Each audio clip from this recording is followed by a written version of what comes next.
Hello and welcome to NextOppSocial. We are your hosts, Richelle Wright, Joanne Buford, and Nina Payne. We believe that entrepreneurship is empowerment, and we are committed to the development and progress of entrepreneurs, providing you with the information you need to build thriving businesses. So today we're diving into a topic that came up in our after show Facebook group. You can find that link in the description here. But that topic was money, specifically the money and time saving hacks, tactics, strategies that you can kind of employ when bootstrapping to build your business. So, with that, I'm going to pass it over to Juan because he started this conversation. Yeah, I mean, a couple of days ago, maybe it feels like even a week ago, I was having a conversation with an entrepreneur that was just launching. And in the midst of that conversation, it reminded me of all the things that I had done at the relaunch of almost every endeavor I've been involved in. I've just had the attitude that if the business doesn't pay for it, I'm not going to buy it, right? So, and it's something I still kind of carry with me to the day, right? Don't spend the money before it's deposited, right? So I was thinking about, you know, all the different things I used to do in order to build my business and give maybe the appearance that I was kind of building on the champagne platform, but it was really a beer budget, right? And, one of the things that I thought about was before the pandemic, all the rage was having these meetings and these seminars in the hotel rooms, right? People didn't want to have to do the stuffy, traditional corporate office where you sit down and there's a teleprompter in front of the room, et cetera, et cetera. And so one of the things I did years ago to the chagrin of the hotels once they found out I was doing it, is if I needed a space for an hour and a half, I would actually reserve it for 4 hours, right? And I discovered if I reserved it for 4 hours, but I only needed it for an hour and a half, that would allow me to do my hour and a half. I'd take 15 minutes to clean up. And then I would actually rent the room with somebody else to utilize the space. And 9 times out of 10, it literally cut my expenses by like 50%, right?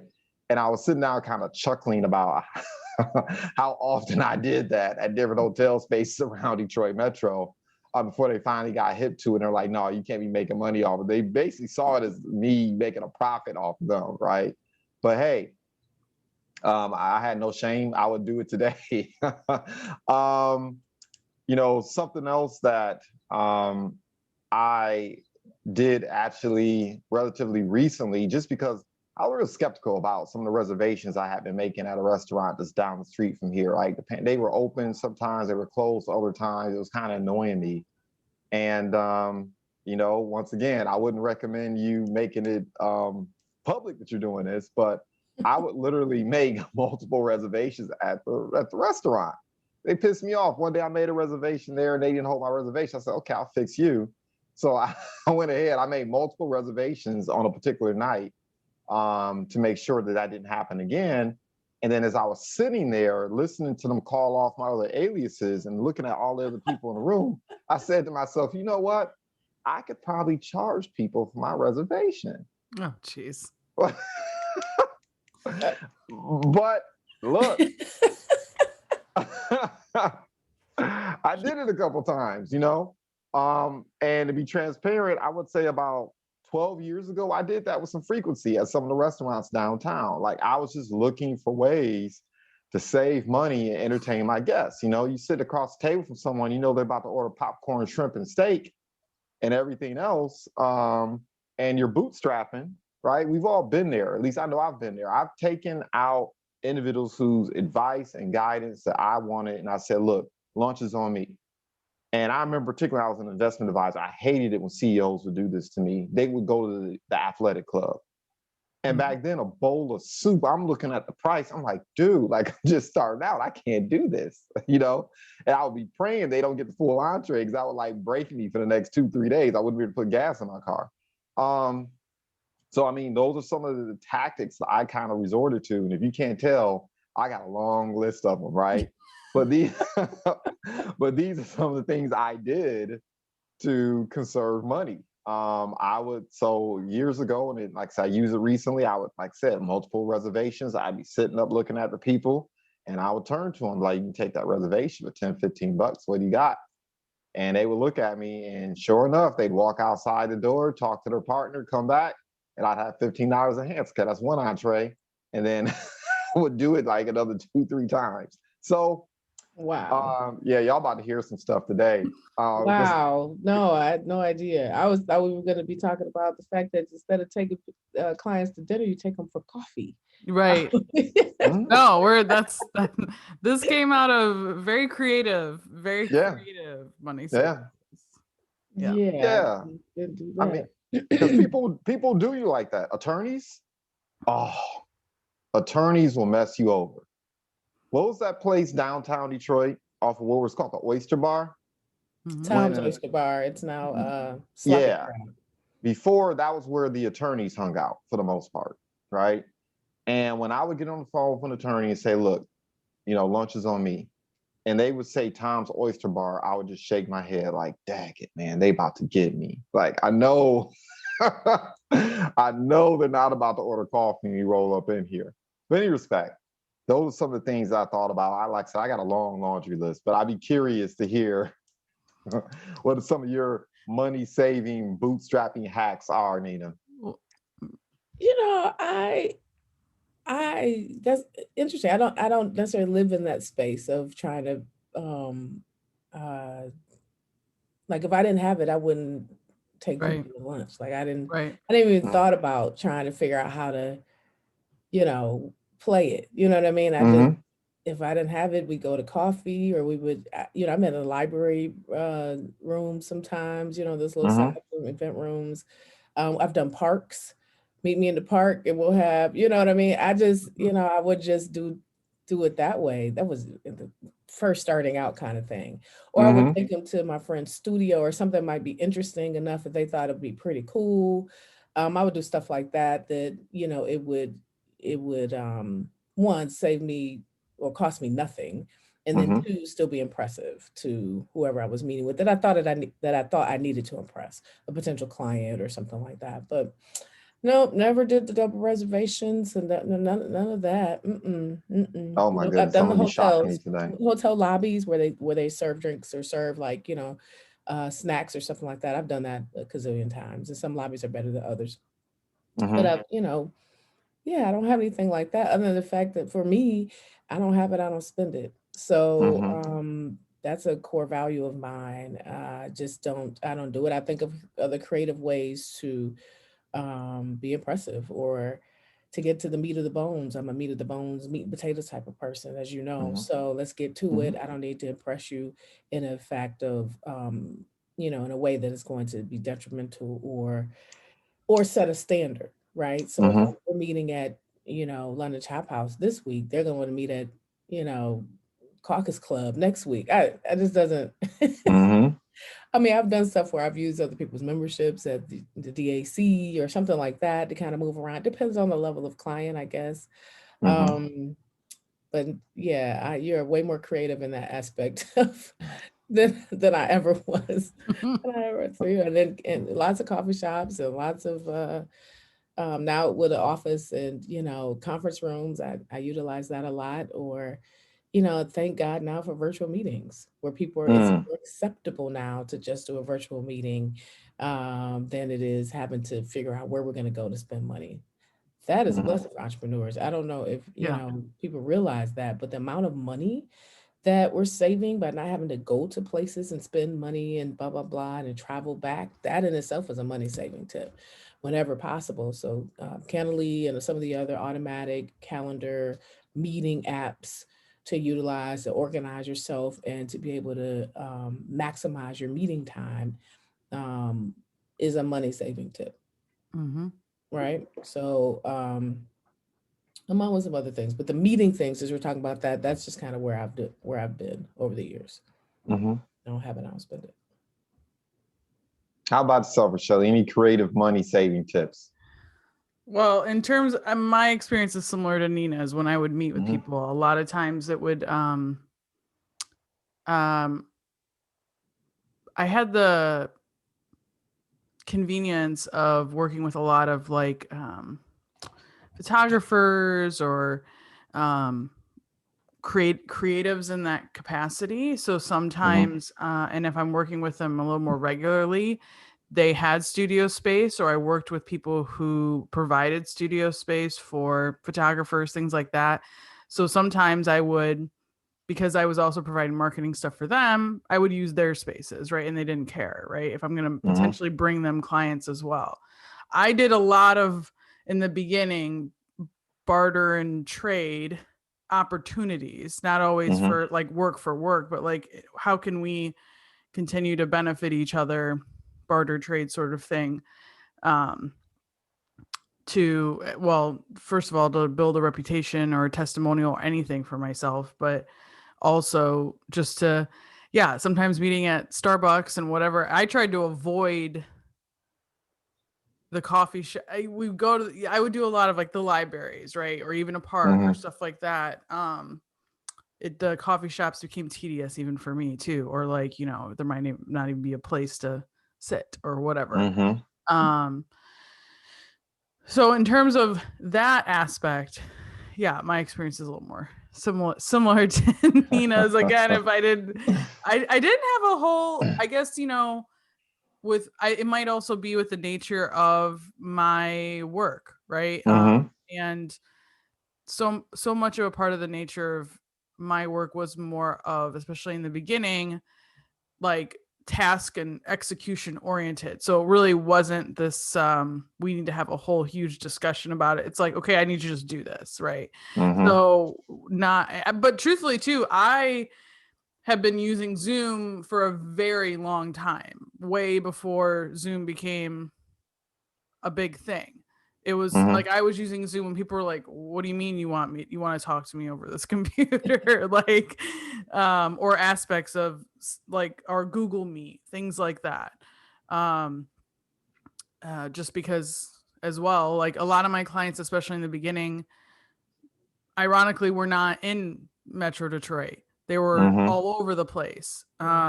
So after a while, I kind of condensed it more to a local focus, but I'm talking to people in Australia. I'm talking to people in Seattle. I'm talking to people in Florida. So we're not meeting up anyway. So we got to find a way around that. And email can get tedious. So yeah, I tried to employ any aspect of face-to-face because it does help with sales for sure. If you're decent at that, when you can have that personal connection. So I understand why you did the dinner, things like those, because you need that face-to-face interaction to get to your goal. Yeah. I mean, the economy's opening up again, right? Yeah. And, this week it actually started. First time, and as far back as I can remember, I had a couple clients insist on meeting face to face, couple prospects as well, right? And of course, what I will say is this: they were older, right? So not as tech savvy, not as comfortable on the Zoom screen. Old school. I need to shake your hand. I need to look you in the eyeball. That whole 9 yards, right? And I believe in that stuff, quite frankly. I believe it's just certain stuff that you can't, whether it be body language or just certain behaviors, that it's kind of difficult to pick up on Zoom, where you're sitting with someone face to face. It's a lot easier to pick it up, right? So, one of the conversations I have, a client of mine down in Florida, is she's getting ready to outfit her office. She's doing an etiquette training type deal down in Florida. And she was getting ready to spend all this money at these furniture stores. And, I remember another business owner that I worked with not too long ago. And I mean, people would go to her office and it was beautiful. I mean, it was absolutely immaculate. Like she spent $1 million on it. And, I had a conversation with her behind closed doors. And this is why I remember this, is she had actually rented all the furniture. Yeah. The paintings, the furniture, the tables, the lamps, everything was rented. And I mean, it was like bargain basement prices in comparison, like the cost of it normally. I mean, she had literally a $5,000 mahogany desk sitting in her office, and she was literally rented for like 50, 60 bucks, right? I know there is a restaurant that I really love and appreciate, a bar restaurant in the Detroit metropolitan area, not that far from downtown, where if you walk into the restaurant and you pay really close attention, and this if you're in the furniture, right? I did the whole furniture thing when I was in college. I had to put myself through school for a period, so I worked at Art Van, so I got an eye for this stuff, right? And I was sitting down at the bar and I looked at it and I said, this used to be a door to a house. I mean, they had literally taken the door and had, I mean, you know, a large house, right? You know, kind of like mansion. And they had literally taken the doors and, you know, obviously applied the veneer and did everything they needed to do to switch it up. And the more I looked around the restaurant, I started seeing the tables and some of the other things in there. And it was obvious to me that they had literally found a house probably that had been foreclosed on, one of these nice houses, unfortunately, here in Detroit Metro, and ransacked that house and literally started building their bar from pieces of a house. I thought that was like incredible. I thought that was great. I mean, I immediately reached out to the owner to confirm what my thoughts were and come to find out that's exactly what they did. But, you know, for individuals who are, once again, just looking for inexpensive ways to kind of create ambiance or build your business. I mean, there's so many different type of hacks that are out there, you know. I wouldn't do this, but I know individuals who will actually rent clothes. Oh yeah. They'll literally rent clothes, same way people rent a car. And I find that to be a little more common now, actually, because of but they call them more like subscription boxes, right? Where you can rent these clothes and then you keep what you want, you give back what you don't, and yes, you're going to get charged for what you keep. But I see that a lot, actually. Yeah. They have just rental places. It's really popular where you rent ball gowns. If you're in a place where you have to go to all of these different things, you can rent your ball gowns, you can rent your purse, you can rent your shoes, you can rent whatever, and you wear it, you turn it back, and they hopefully clean it and then rent it out to the next person. It's huge business right now because people with images, you know, because social media images is way more important, depending on who you ask, than it used to be, because you're seen every single day if you're a social media person. So renting something makes you look, you know, I guess feel like you have all these different clothes that you may not really have, which is, if we're talking about me, you know, in my realistic state, I don't necessarily agree with any of that, but it's not for me. But I get it. I get the fact that you want to appear like you own things that you don't. I don't like it. I don't care for it. Like, my basis of my principles are, if you don't have it, don't get it. There are other ways to do it, right? You know, there are, you know, creative ways in order to, if we're talking image, because that's what it sounds like we're at right now. We're talking image, there's ways for you to, you know, style and create your image based on, you know, low budget. If you don't have money to do the designer, this, that, and the other, you know, if that's your thing, then you have to figure out, you know, the next best thing, the next best way to create an image that is going to work with your business. And renting clothes, suits, you can rent a suit from head to toe, which is amazing. What a great business. If you got to go to some major client interview that is just, you know, Brooks Brothers, I don't know what the name of the suits are, but you know, you can do it. But for me, it's just not a thing. I mean, it is going to vary based on industry, right? Absolutely. You know, I could speak personally when I first started out as an investment advisor, right? When my high net worth clients would come into the office, I knew what they were looking at. Okay. I mean, people back then, 20 years ago, it's interesting. I almost feel like I'm dating myself when I talk about it like that. But 20 years ago, right, 2 decades ago, they looked at your business card and made inferences about who you were based on the quality of your business card. They would want to walk in the office. They want to see your certificates, right? They want to see if you have receipts, right? They would walk around and see if there's plaques on the wall with your name with awards, like. And yes, they would take inventory of your shoes. They would take inventory of your watch, right?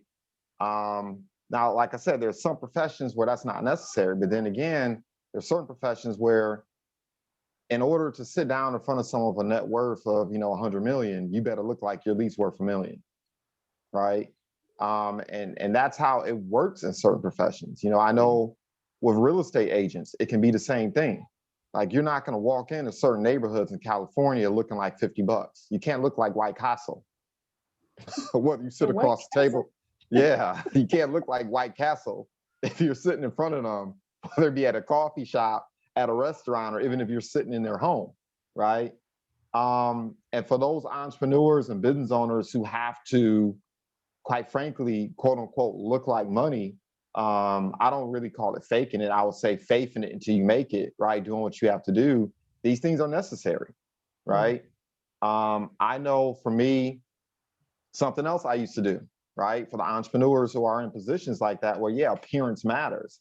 I was not ashamed, man. I would walk a quarter of a mile. So there was a restaurant that I used to frequent often. And there's such thing as driving through the wrong neighborhood with the right car, or driving through the right neighborhood with the wrong car, right? And I remember, once again, when I was first starting out, I had to make some trips in some very affluent areas here in Michigan. And I knew if I came through with that Dodge Shadow, it's gonna be a problem, right? I'm I'm driving around the cul-de-sac, and all I see is Mercedes Benz and BMWs. I'm like, oh, this is not going to work, right? So what I would do is I'd pull out my phone, GPS, the nicest coffee shops and areas there, and I would park my vehicle a good couple lots over, make the trek over, take care of them, make nice with the staff, converse with the people there. So when the appointment ended, I still had other people to talk to, so it didn't look kind of sideways. Why are you still sitting here chilling, right? People are nosy. They want to know.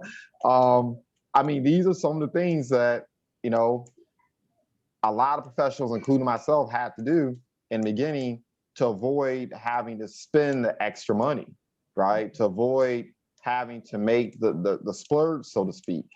Now, there's a part of me that is now I just don't care, right? I got the receipts now. I mean, seriously, like, maybe that's part of it. Yeah. I got the receipts now. So it's like, you're going to take me in my t-shirt and jeans because I can show you and illustrate quite clearly this is my impact on people's lives, right? But when you're first starting out and you don't have the receipts, there's certain things you have to do, right?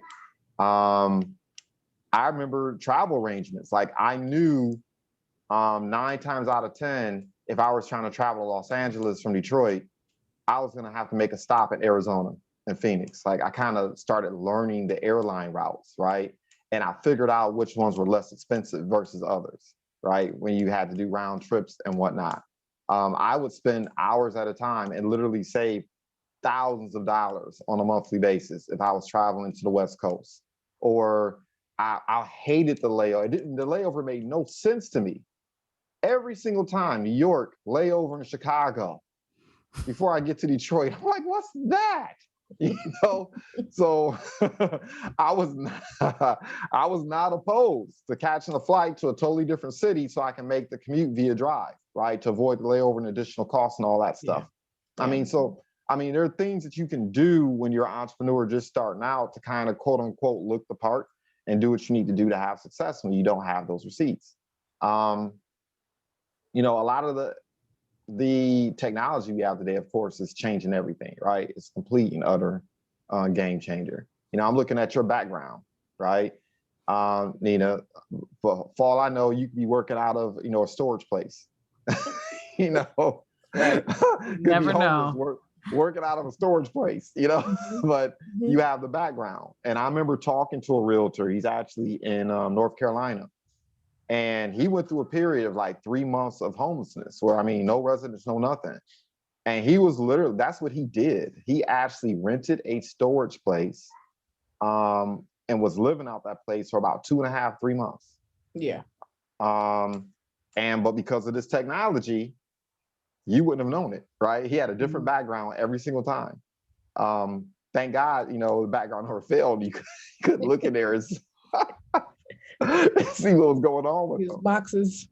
Yeah. I've known several people that live out of storage facilities and use them as offices. Yeah. Just to kind of, in between, just trying to figure it out, yeah. I mean, for me, I thought this conversation was interesting because I think one of the reasons why entrepreneurs oftentimes fail to launch, or quite frankly, sometimes they fail, is because they feel pressured to have to show up a certain kind of way, right? They feel pressured to, quote unquote, have their ish together before they launch their business. And I hear this often when I'm talking with business owners, like, I don't have this, I don't have this, I don't have that, I don't have this. And it's like, be creative, be creative with the things that you do have and the resources that are available to you. I know in certain spaces like Silicon Valley, I mean, here in Detroit, we don't pay attention to it, but people will actually look at the equipment you're using. Well, now you have a Mac versus a regular run-of-the-mill HP, right? I know I dealt with that. I actually was working with some individuals. I felt like it was, gosh, that had been 13 years ago. For whatever reason, I started dealing with a lot of individuals in IT. And man, they would give me a hell of a time about my little, my big, bulky HP. I had a Lenovo. It wasn't Lenovo. The company that bought Lenovo. Was it IBM? I think it was IBM. Yeah. It is an IBM. Yeah, I had that. And I was like, man, and I hated Apple. I did, because the cost was so high and you couldn't justify it to me. It was like, this is a plaything. Why am I paying $2,000-$3,000 more for something that does the exact same thing as this? I was like, y'all done lost your minds. But I remember before it became popular, right? Now everyone does it, but back then it was a big deal. So I remember I went to AT&T and I found out they had this deal where I could get an iPad and they would kind of amortize it over the course of time, right? And it was kind of built into my bill. Now, that's something that's commonplace today, but 10 years ago, that wasn't commonplace at all. And I'm actually looking at that same iPad that I bought back then. That's how I did it. Yeah, I went ahead and did it. Yeah. I mean, there are so many different ways, I guess, like at the end of the day, like where you can save money, where you don't have to go out there and break the bank. I'm a huge, huge proponent of not buying new cars. The bottom line is you can go out there and you can acquire a BMW if you're going to go there, right? Now, number one, I just don't believe it's that important today, but in any respect, but if you're going to go there, why would you spend $10,000 more just for the new car smell when, quite frankly, you can kind of wait it out and buy the same vehicle a year or 2 years from now? And literally, cars depreciate as soon as you drive them off the lot. As soon as you drive them off the lot, right? I remember a vintage Jaguar that I bought years ago. How I found that vehicle is I would drive around older neighborhoods, right? And I would look for where the 16, 70-year-olds live, because I know how they treat their vehicles. And I know they don't put a lot of miles on their vehicles. And that's how I found a vintage Jaguar, right? I was like, there's no way in the world I'm going to go out and spend $50,000 for this car, $70,000. You done lost your mind. No, I'm not doing that. I went online. I found out where, certain individuals were at, and they may have had it, based on their postings. And, we have, what's that auto show, that car show that takes place out in Ferndale? The Dream Cruise. Yeah, the Dream Cruise, right? I was paying attention to the people driving along in that Dream Cruise, and I was paying attention to the Jaguars that were there. And I looked up some of the people online who were coming into the restaurants talking about the cars and whatnot. That's how I found a vintage Jaguar. Paid 75% less than what I would have had to pay on the market for it. Now, people didn't know that, but that's how I acquired it. I just want people I don't want people to be hung up on this stuff and not launch, not grow, not do the things they need to do because they're thinking they have to try to live the champagne life on a beer budget. No, there are ways to cut down your expenses. I think for me that when I've been a 1099 for most of my life, right? Especially as a music teacher and things like that. And especially when I was a full-time music teacher, I was making decent money doing that. when tax time came, one of those first few times, you know, it hit me. I was not prepared, right? I was not prepared for what I was about to owe, right? Because I had not really taken the time to educate myself on expenses and write-offs and things of that nature. But the more I, even now, continue to do that, because some of them change, right? The tax laws change all the time. The more I do that and the more consistently I keep up with that, the more money I tend to save, right? And I especially in the beginning, like if you can't afford like the QuickBooks programs or things, software like that to help keep track of your expenses, I just had an Excel sheet and I kept every week, it was every Sunday, I would sit and go through all my income, all my expenses, every dollar that went in and out. Every week I'd keep track of that in a very elaborate Excel sheet for the year, but paying very, very, very close attention to where every single dollar was going, coming and going is what over the long run has truthfully saved me more money as well. Right. And seeing where I can adjust. Right. And especially if there's, you know, if I can see that, okay, it's going to be fine for me to spend this money in this way, because I'm also it's going to help with write-offs down. It's going to help in the long run too. I could justify some of that spending. I just took a trip to California, but I also try, and when I take these trips, not every vacation or trip, but like if I can implement work in some capacity to help, and you know, that isn't going to drain me too much or whatever from also a break. If I can implement work in some capacity, I will, right? That is the beauty, especially right now, of a digital work, right? And especially over this past year, you can have clients in California and then your California trip is a little bit less expensive if you want to take it because you're doing work there too as well, or you find ways around that too. So, you know, that's not to say that you should always be thinking all the time of like, how can I make this a write-off, or how can I, you know, cut my expenses with every little thing that I'm doing. But if you do take an active role in that, over time, you'll find that just comes naturally a little bit more of, oh, I should do this, this, and this is going to cut this down 50%, 75% of my costs. I think that's a great idea. I think every trip I take, there's business involved. Yeah. So like over the years, it's just become, like you said, habit. You're right. It doesn't feel stressful when you implement that. Nope, not at all. Another way is just really making sure that, you know, you're keeping your business and your personal expenses separate. Whether you're a sole proprietor or an LLC or even something else, keeping things separate, making sure that your expenses are on one card is really helpful at the end of the week when you're trying to balance your transactions, or if you're using a software program to match your transactions, it really does help. So if you're talking about going out on a vacation, right? You have your personal expenses and then you have your write-offs and things that you can, as you know, deduct as a business expense. Do it. Yeah.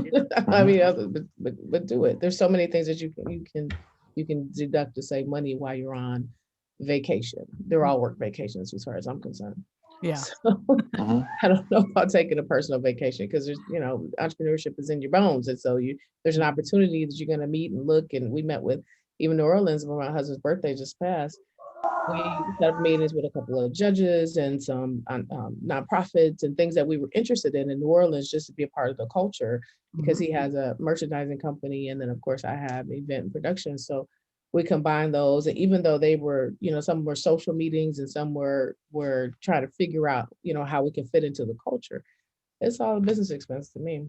And at the end of the day, being able to write that off because we are business owners is huge savings at the end of the year or beginning of the year, I should say. Yeah. You know, this might not be applicable for women, right? But for men, it dawned on me a while back ago. I was watching, I mean, this hit me a long time ago, but I remember looking at Warren Buffett. and, you know, Gates, and I can go on and on down the line, but you'll probably know where I'm going with this in a moment. But I remember there was this huge thing where people were like splurging like absurd amount of money on clothing, right? Which we kind of talked about a moment ago, to look like wealth. And I started looking at people who were the wealthiest, people that I knew. And then I started looking at the very successful entrepreneurs that I interact with on a regular basis. And I was like, you know what? They wear the same damn thing every day.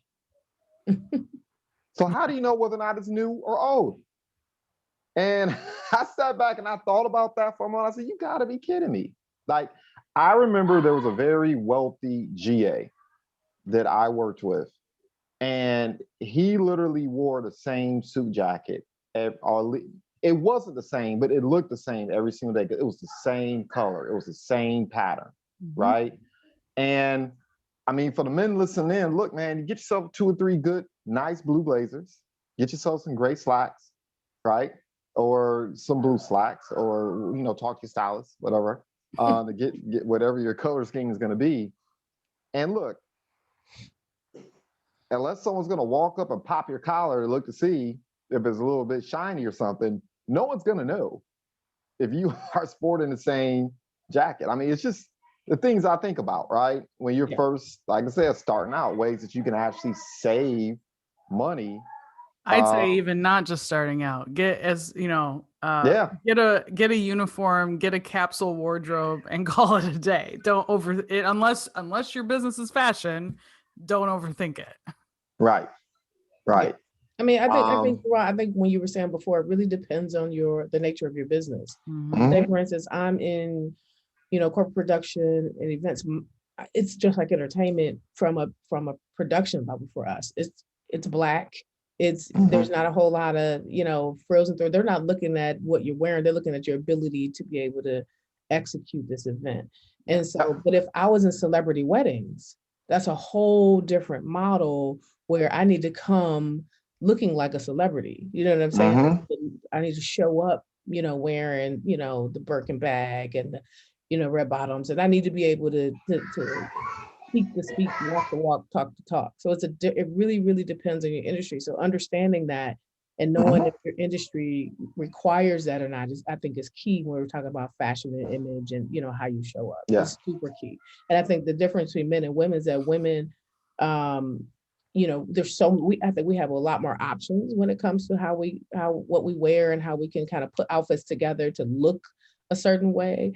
And men have, can do similar things, but there are certain things that other men look at, whether it's shoes or clothings or watches or, to kind of say whether or not you are, in a particular arena or not. Would you say that that's true for men? It's very true. I mean, and it's very true.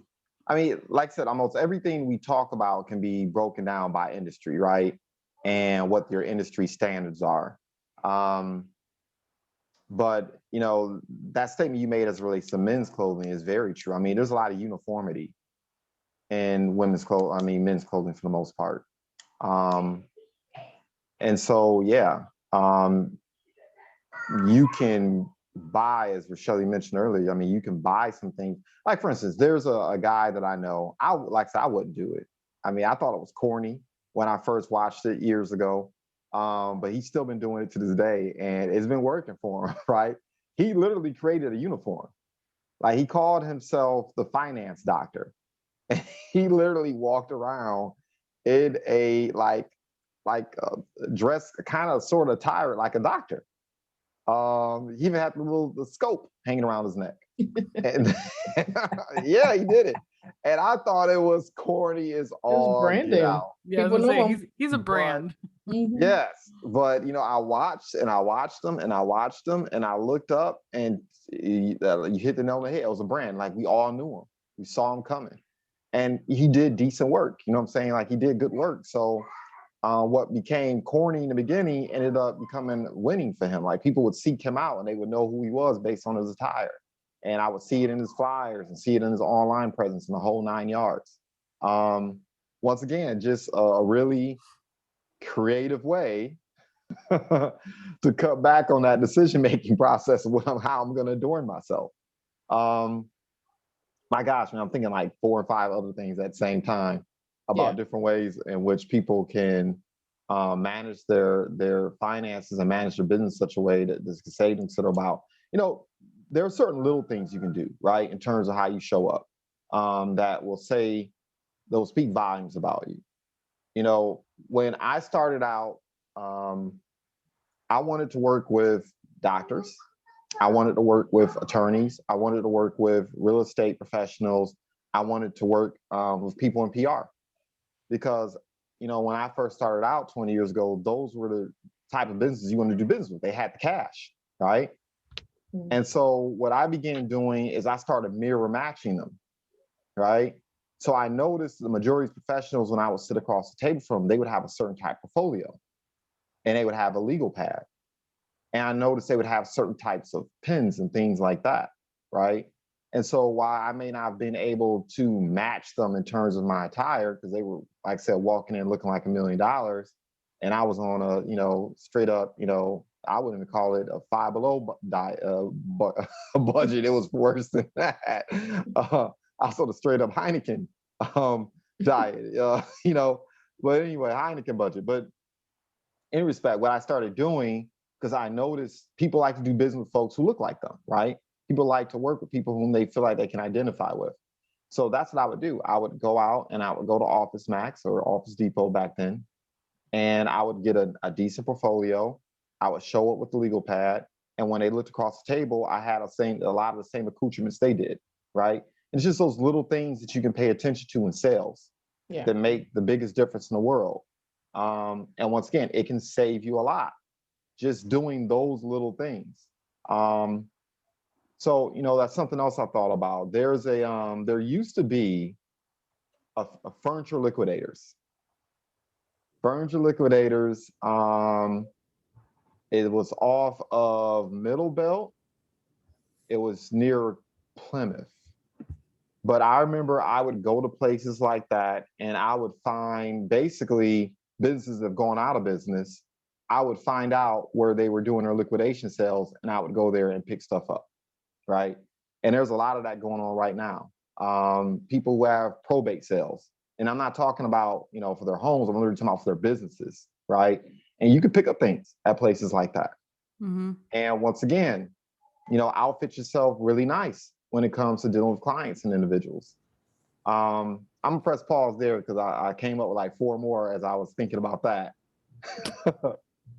We were But talking about there's like these categories of image and workplace. We talked about mhm, different places that you can set up shop, if you will, to save yep. money.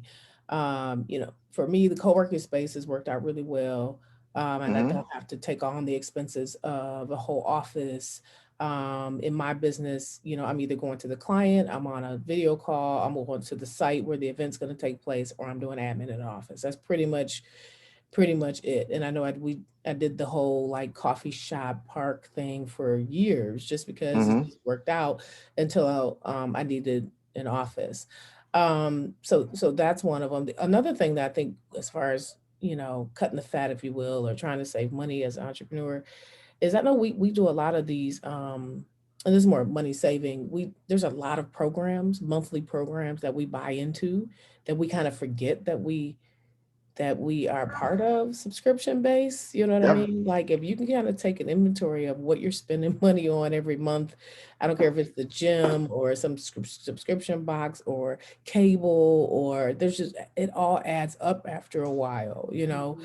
And so like what Charlie was saying about taking inventory every week and finding out what money is coming in and what money is going out and really paying attention to your spending habits, I think you'd be surprised in just making sure that you um, are aware of the percentage of money that's going out versus the percentage of money that's coming in. So really looking at cutting the fat, if you will, or Hmm. trimming down to just the have tos and taking that extra money and being able to invest that, or taking that extra money that you find and being able to buy that suit coat that you need, or take that extra Hmm. money that you have and rent furniture or whatever it is that you think you need. There's ways of finding money, I think, even if you know, in your, regular day expenses. So I would take a look at just making sure that you are focused on your what's coming in and what's coming out. What's going out is super, super duper important. Yeah, I Yeah. think that for me, the reason why I started doing it weekly was it only took like 5 minutes, to do it as Yeah. opposed to longer, but also it was to demystify this concept of money and how much I have and how much I don't, and get rid of like fear or Mm, issues or whatever concerns I had around money.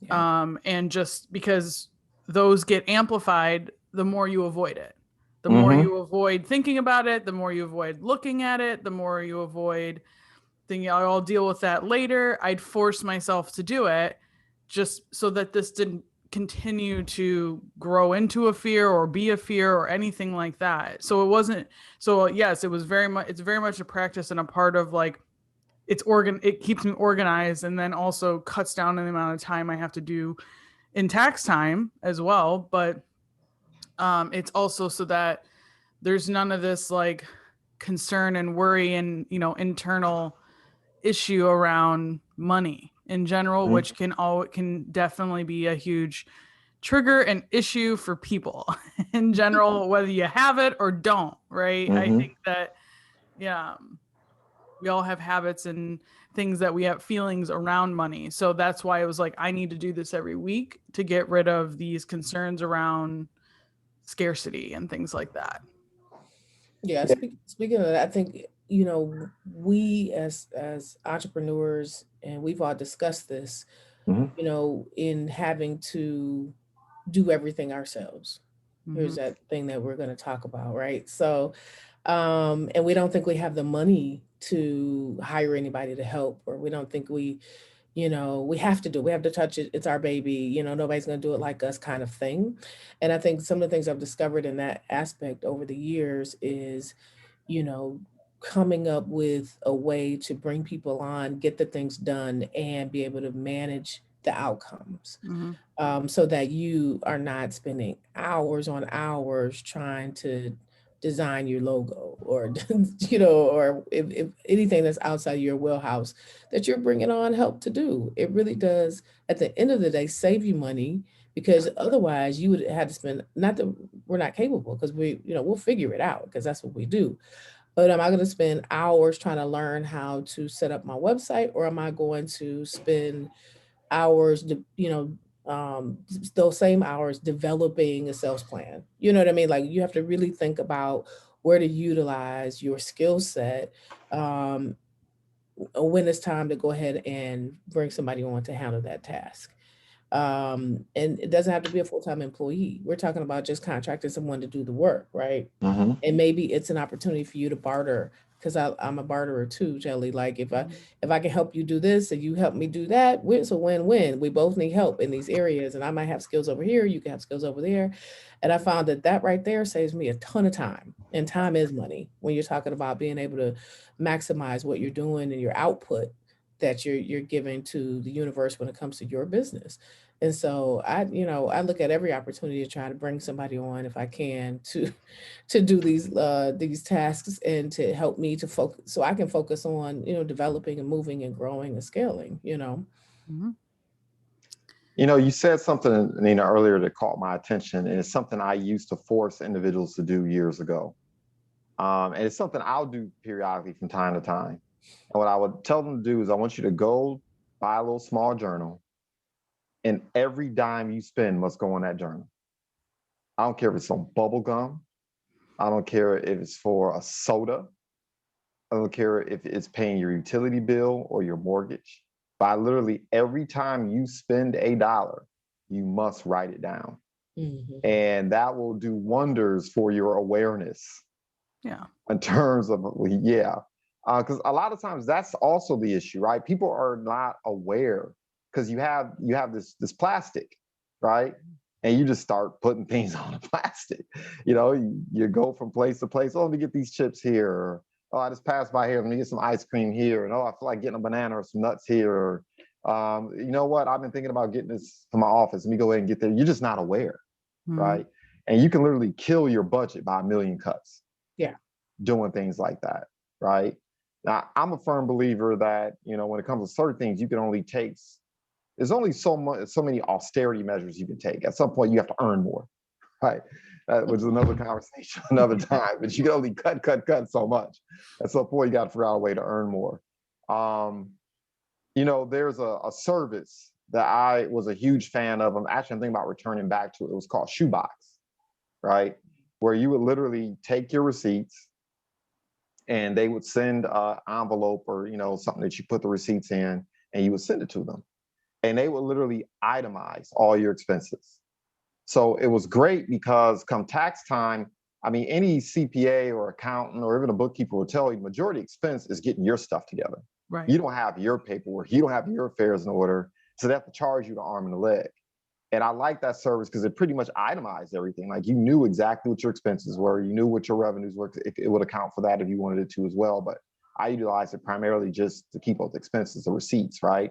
So it helped me out come tax time, but it was also very helpful for me to identify, okay, where are my revenues going? Where are my expenses going, right? What's going on here? What's not serving me versus what is serving me, right? Those are some things that I think could be very beneficial to entrepreneurs as well. Something else that, and I think we as entrepreneurs, we develop these habits, we take it for granted, right? New people haven't developed these muscles, these habits, right? These thought processes. But I know a lot of people who what they'll do is they'll bring in some capital, bring in some revenue, and they'll pay for the things they think they need, right? And then they'll try to save what's left over. And when you do that, very rarely is there anything left over, right? Instead, what you should do is every dollar that comes in, just automatically sock away. And look, if you can't start this high, don't, right? But get in the habit of socking away 30, 20, even as low as 10%, right? You'll look up 6 months from now and that stuff will add up. Yeah. Right. Something else that can be a huge savings. I spoke with a business owner yesterday. She's been in business for about 7 years, in adult daycare. And you have these laws that have transpired in that market as the laws have changed and whatnot. It's made it more difficult for them to perform collections and get their billing to order. But what she was doing periodically is she was reaching into her own back pocket to fund the business. Right? There was a shortfall in the business. She would reach to her back pocket to make sure that employee got paid. Admirable, right? Admirable. But at the same time, what are you doing? You're hurting yourself financially. And so now you're dinging your own personal credit report because using your personal credit card, right? You're dipping into your own personal savings. So when BS.com happens, you're not prepared to deal with it, right? You're basically, to feed your business, you're hurting yourself. And it's something that a lot of entrepreneurs, I'm shocked by this. Business credit. Building business credit will save you a lot of time, stress, and headache. If you can build your business credit up to the point where you can at least get a revolving credit line of maybe, you don't need $1 million, you don't need 200,000. If you have a revolving credit line of about 20 to 50,000, my 20 years experience has taught me that's usually the cost of some BS.com that can happen in your business. Usually it's somewhere in that window, right? And instead of damaging yourself personally, instead of hurting your personal finance, if you can and it's a lot easier to build business credit than it is personal credit too as well, right? There's an episode that we did, I think with Ms. Tina Williams, that talked about that in detail. But that can be a huge savings. To be transparent with you, the interest rates are different. You have far more flexibility in the business credit world than you do on the personal credit side, right? And that's something that will save business owners a considerable amount of time, stress, headache, the cost of money, et cetera, et cetera. And it's something we don't think about. Yes. Well, on that note, we're going to keep chatting about this in the after show group on Facebook. We invite you to join us there. Again, that's in the description. But as Juwan mentioned, some of the things we talked about, we have other longer episodes about. So if you haven't seen things, or if you haven't seen the one on business credit, we have a few on credit as well, personal and business credit. But we've dived into a little of some of those topics we've gone a little bit deeper on as well that we have here on our channel, and we encourage you to go back and watch. They still apply. So Let's keep chatting about it in after show group. You can always go to Facebook, go to our Next App Social page, click community, and you will find the after show group there as well. Don't forget to hit that subscribe button here on YouTube or visit our website at nextoppsocial.com to learn more about everything we do. And we look forward to helping you achieve a life of satisfaction and success.